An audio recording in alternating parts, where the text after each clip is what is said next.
Hello YouTube! Today I'm going to be talking about an interesting topic. I'm going to be talking about how the Evans Gambit actually helped create the Roy Lopez.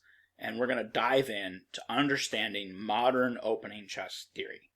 And if you like this kind of content and you want to see more of this kind of content, please go ahead and hit that subscribe button and turn on your notifications. Okay, now for those of you that are really good with your history out there, you're going to say, no, Robert, the Evans Gambit most certainly did not come before the Roy Lopez. The Roy Lopez was actually invented first. It was named after a Spanish priest from the 1500s, a guy named Roy Lopez, who actually wrote a book on chess. He didn't invent the Roy Lopez, but the Roy Lopez was actually invented probably around 1800, and it was named after said Spanish priest. The Evans Gambit looks like it was invented probably sometime around 1820-ish. So probably the Roy Lopez came about probably about 20 years before the Evans Gambit was ever invented. So why am I saying that the Evans Gambit led to the modern practice of playing the Roy Lopez pretty much at, the Grandmaster level, in tons of world championship matches, tons of world champions have, essayed this as their main weapon. Why do I think that the Evans Gambit led to this? And it has to do with how ideas in chess progress. Because even though the Roy Lopez was invented first, it wasn't something that was adopted by top players very often. So we have to kind of fast forward after both of these openings were invented, and we have to go to the Romantic era of chess, where we have guys like Paul Morphy and Anderson and Paulson playing each other. And we're going to fast forward to about 1850, 1860. And in those days, the premier opening of the day was the Evans Gambit. And Paul Morphy was a huge practitioner of this Evans Gambit. He would play the Evans Gambit, and this was the premier opening of the time. Like, the Evans Gambit back then was like the Roy Lopez is today, or like the Queen's Gambit, or any of these other premier openings, the Nimzo Indian Defense, etc. So, bishop takes b4, c3, and Morphy was a big practitioner of, he would go into the so-called normal position in the Evans Gambit. And back then they didn't know a whole lot about theory. Morphy played several games where he actually just castled right away. But of course our modern understanding of theory, we play d4 here, takes, and then say castles now, d6, c takes d4, and we end up with what we call the so-called normal position. And they called it the normal position because back when this Evans Gambit was getting debated a lot on the top levels back in the 1850s, 1860s, this position was the position everybody was playing, so they just called it normal. This is the position we all get to. Well, it turns out that this pawn duo in the middle of the board is something that's actually really kind of scary. For one thing, these pawns can push, and they can gain space. So either this e5 pawn can push, or this d5 pawn can push at some point. So they can push, but also they're controlling a lot of the middle of the board.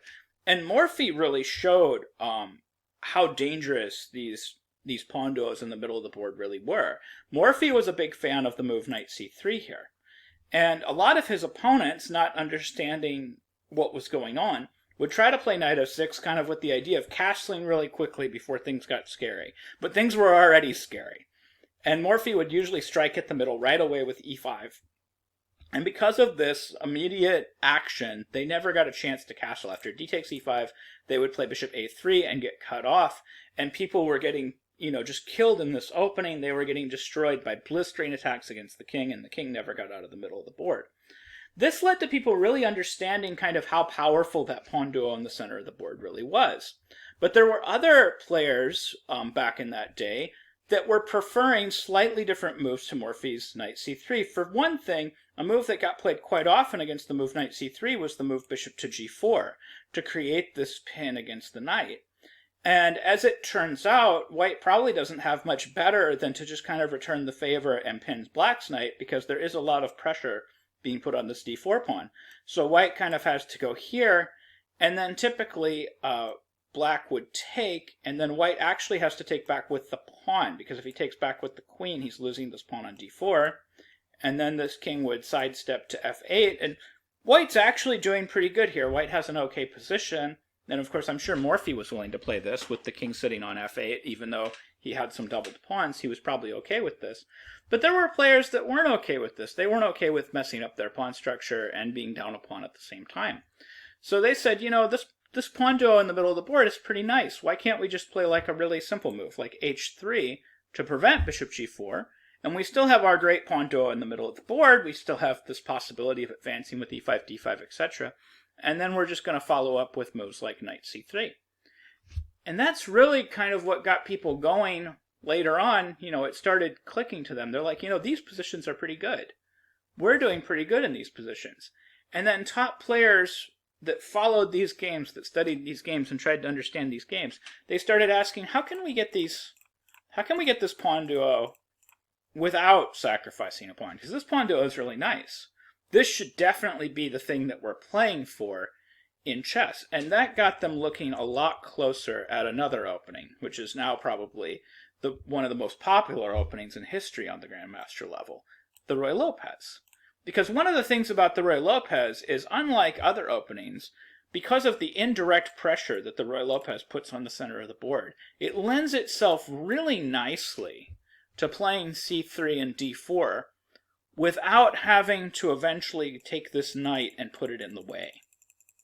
Right? So one of the issues that people have in, like, say, the Italian game when they try to play like an early c3, because people did try this, they were trying to play like an early c3 and d4 to get their pawn duo, is this pawn would be attacked on e4. And it turns out that this type of maneuver, this knight f6 to hit this pawn to kind of counter this move, pawn to d4, this type of maneuver is enough because this pawn on e5 is kind of directly defended. And this actually apparently matters, that we have this direct defense. We don't have any kind of in-between move at any point that we can throw in with the move bishop c6 or any kind of idea like this. And there's also even kind of some goofy things that go on. So like, let's just change this position ever so slightly and have this bishop on b5. And we'll have black do the same thing. We'll have black play bishop c5, and we'll have white go ahead and castle, not play c3 right away, although c3 right away is possible. After knight f6, because this bishop is not on c4 and because it's on b5, the position allows us to do certain things that don't get in the way of our eventual plan of playing c3, d4. For one thing, there's a cute trick that's possible here to go after the center. We could actually play the move knight takes e5. And this is possible because there is no bishop on c4 for the knight to capture when we employ our fork trick. So now we can make the fork trick, and the bishop is on b5 and not c4. It's these subtle differences that strong players started noticing, and they started realizing that they could kind of have their cake and eat it too. They could get their bishop and knight out, and they could play pawn to c3 and pawn to d4 against just about any setup, apparently, and they could get their pawn duo in the middle of the board, and this is what they really wanted. So they would get the pawn duo, and they wouldn't even be down a pawn.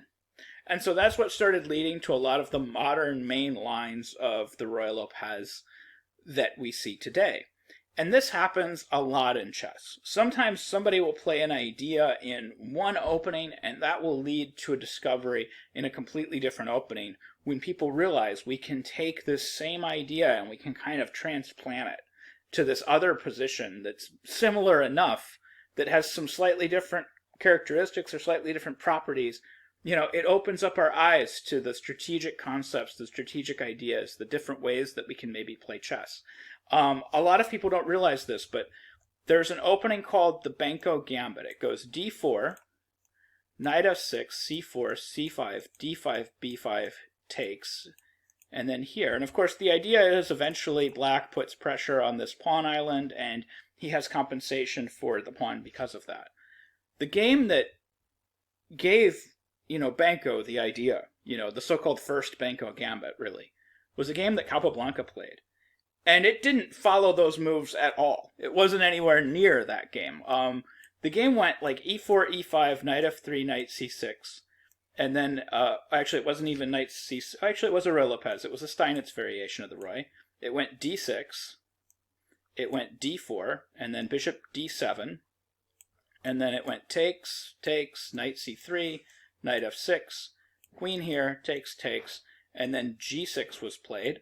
And then white proceeded with knight takes c6, b takes c6, queen a6, queen d7, queen b7, rook c8, queen takes a7.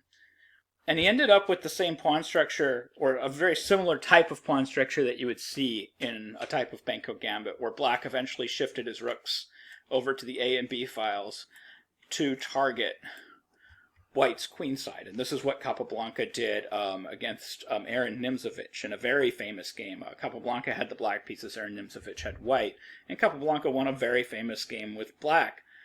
And this game inspired people like Banco to come up with the Banco gambit, right? So we take these ideas from a totally different opening, and something clicks, and it leads us to discoveries in this other opening. So for the historians out there, technically the Roy Lopez was invented before the Evans gambit, but the Evans gambit is what showed us the value of the Roy Lopez, and that's why it really started taking off, and that's why top players really started playing it. Anyways, I hope you found this video helpful. I hope you learned something new about chess, and if you like this kind of content and want to see more, please go ahead and click that subscribe button. Thank you for watching.